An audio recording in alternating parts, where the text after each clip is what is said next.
Hey everybody, it's Ron, and I want to tell you a story about business and how that story changed everything. It's New York City in the early 1960s. A young lady emerges from one of the tall buildings, and she's holding a piece of paper. But that piece of paper isn't a check. It's what's called a booking slip for 1 hour of work in the studio for $50. Her agency is going to take its commission, of course. That's the way the system works. And that agency, which is named Ford Models, books the client, negotiates the rate, controls access. The model shows up prepared, and then later the markets decide what the images are worth. Still, she does the math in her head as she steps back onto that Manhattan sidewalk. $50 an hour. At 19, that's serious money. That's tuition at Barnard. That's independence. It's also proof that presentation, posture, discipline, and control can convert directly into income. The job itself, it was precise, not glamorous. A photographer adjusting the angle of her shoulders, maybe a lighting assistant correcting a shadow. The smallest shifts changing the final image. This girl learned pretty quickly that nothing about presentation is accidental. Every detail is managed, and every detail is also priced. Her name, at least at this point, is still Martha Castira. It's not yet a brand. It's a line item on an agency roster. But even then, she could see the mechanism behind the situation. Image, that can be monetized. Representation, that can be structured, and reputation, that can be scaled up. Over the next 4 decades, she'll refine that entire equation.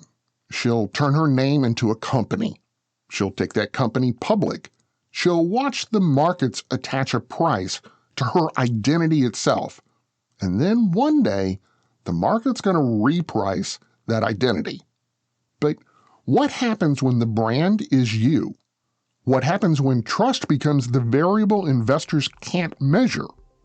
And what happens when a lifetime of image control by a lady now known as Martha Stewart collides with a federal verdict on March 2nd, 2004?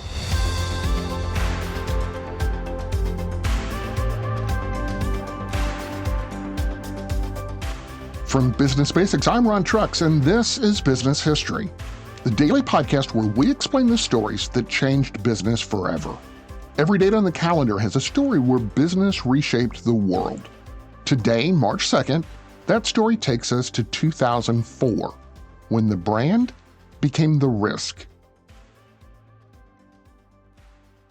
By the time Martha Stewart took her company public, which means that she brought investors in 1999, she had already mastered something most executives never fully understand. She wasn't selling products. She was selling her authority. After modeling and a stint as a stockbroker, she built a catering business in Connecticut. That turned into a cookbook. The cookbook turned into television.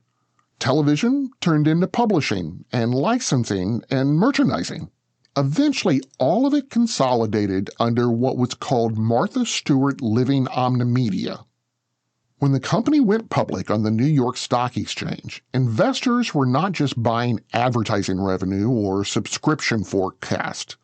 They were buying Martha herself. Her image anchored everything. Her name was on the cover. Her taste defined the product line. Her credibility justified the pricing power. That concentration created extraordinary upside. At the IPO, when the stock first went on sale, the stock price surged. On paper, she became one of the wealthiest self-made women in American history. But concentration works both ways. When a company's brand equity is inseparable from its founder's reputation, the market exposure becomes personal. Government structures can diversify operations, but they cannot diversify an identity. By the early 2000s, the company's valuation was tightly correlated with one variable, public trust in Martha Stewart. And trust unlike linen or cookware, cannot be warehoused and stored up.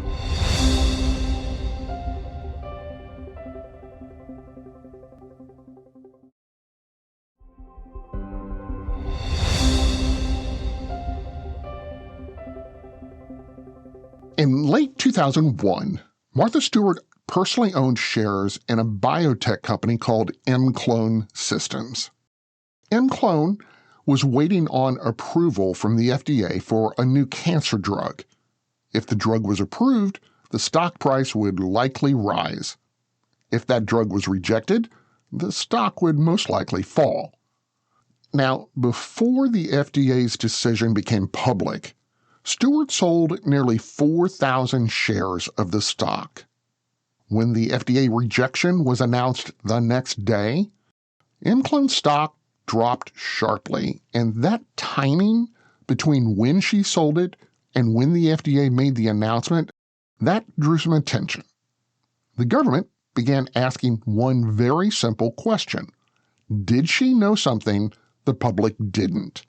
That's the definition of insider trading. As they investigated, the investigators focused on a phone call from her stockbroker. Prosecutors later argued that she and her broker agreed on a story which would explain the sale.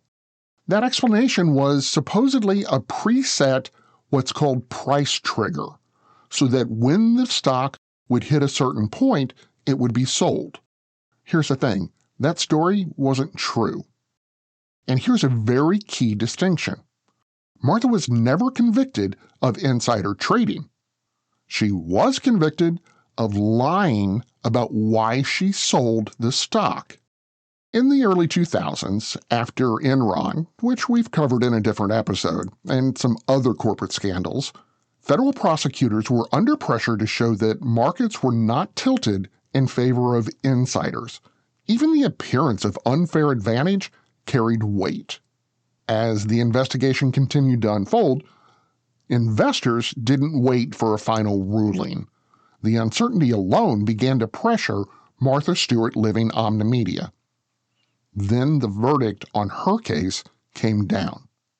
On March 2, 2004, Martha Stewart was convicted of obstruction of justice and conspiracy.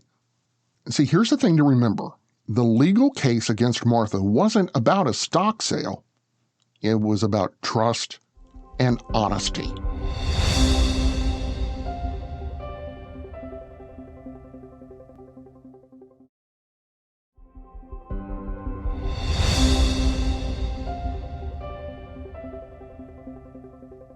When your company is completely built around your name, your legal trouble doesn't stay personal. After the investigation began, shares of Martha Stewart Living Omnimedia fell sharply. The company's value had always been tied closely to her reputation. Now that reputation was under question. Retail partners had to decide whether customers would still buy products that carried her name. Advertisers had to decide whether association felt safe.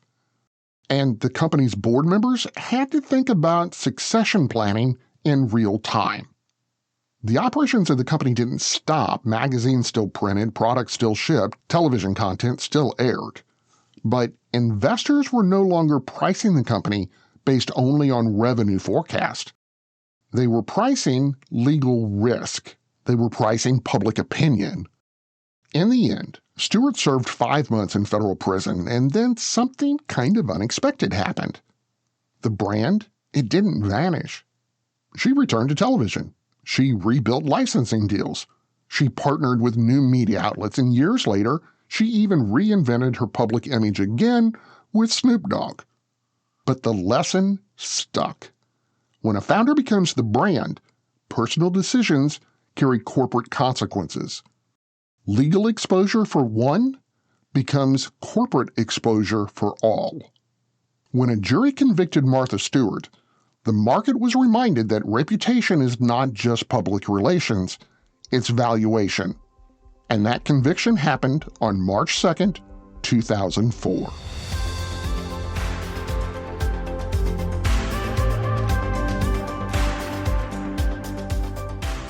I'm Ron Trucks, and this is Business History, the podcast that finds the turning points behind the headlines.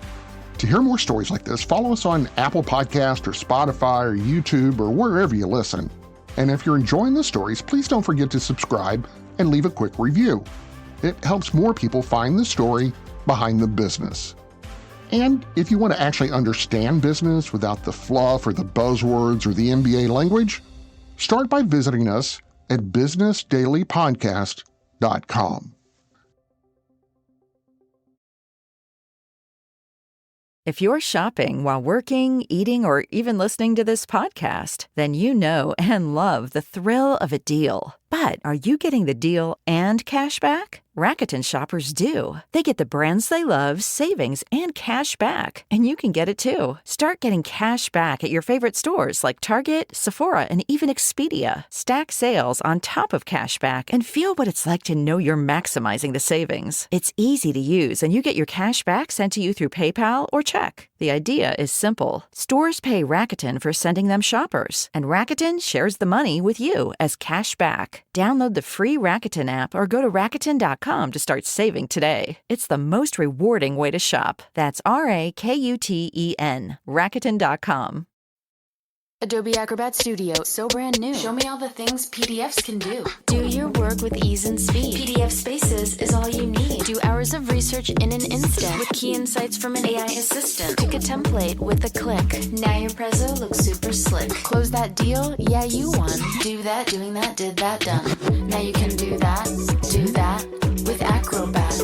Now you can do that with the all-new Acrobat. It's time to do your best work with the all-new Adobe Acrobat Studio.